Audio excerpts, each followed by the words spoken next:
There's a storm raging over solar energy in the U.S., and Joe Biden is at the center of it.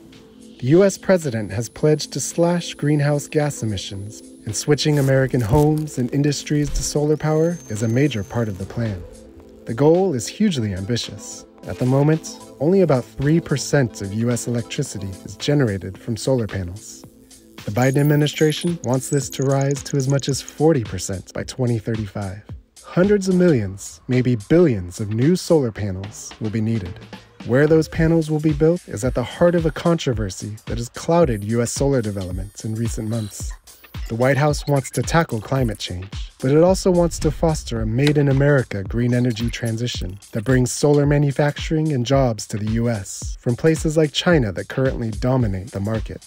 To jumpstart domestic manufacturing, Joe Biden in June triggered the Defense Production Act.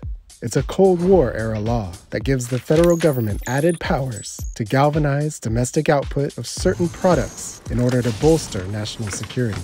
The law, once used to turn out tanks and guns in times of war, is now being used to boost production of solar panels to combat climate change.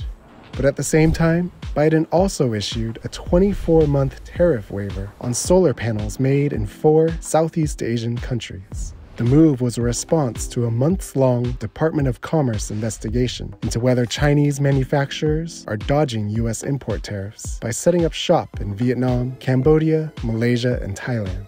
Those countries accounted for more than 80% of U.S. solar panel imports last year, and they're vital to many U.S. solar projects. American solar developers argued that the investigation had effectively frozen solar imports because of the threat of high retroactive tariffs. Hundreds of solar projects around the country were put on ice this year, and one forecaster said new installations could drop by about half in 2022 and 2023. The White House's approach has split opinion in the U.S. solar industry. Solar project developers have welcomed the move, but U.S. solar panel producers argue it allows China to continue flooding the market with cheap panels, undermining the president's efforts to build the green energy revolution at home.